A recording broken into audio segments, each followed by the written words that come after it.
মানুষ কতটাই না স্বার্থপর হয়, তাই না?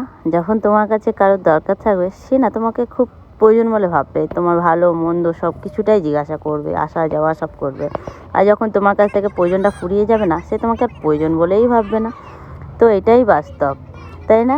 হাই, আমি রিঙ্কি। তো সকালে উঠে দেখছি যে মাছ ধরা হচ্ছে পুকুরে। তারপরে বাবুর সাথে একটু টাইম স্পেন্ড করে, দেখতে পাচ্ছিলে বাবু কীরকম ঝগড়া করছিল ওর দিদার সাথে। তারপরে ওকে একটু ঘুম পাড়িয়ে দিয়ে আমি এই ঘরে চলে এসেছি বিছানা ঝাড়তে। বিছানাটা ঝেড়ে তারপরে এই যে দেখো গ্যাসটা তো দিয়ে গেল, কিন্তু এখন বাজে 12:30 1টা নাগাদ আসতে যায়। কিন্তু এখন রান্না বসাবো যদি, আর খাবো কখন বলো তো? তাই আর কি রান্না করিনি। বাবুকে চানটা করিয়ে দিলাম, ওকে ওটস খাওয়াবো। ওটস করে আমি ঠান্ডা করতে দিয়ে এসেছি। এবারে ওকে নিয়ে গিয়ে খাবারটা খাইয়ে দেবো।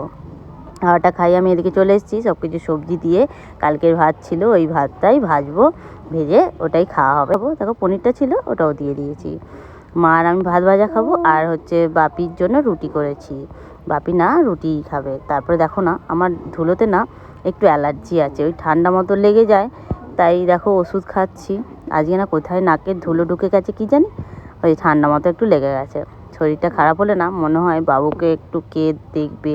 মা তো আর সবসময় ঘরে থাকে না, মা থাকলে তোমার কোনোই চিন্তা থাকতো না। তো আজকের জন্য আসি, চলো টাটা।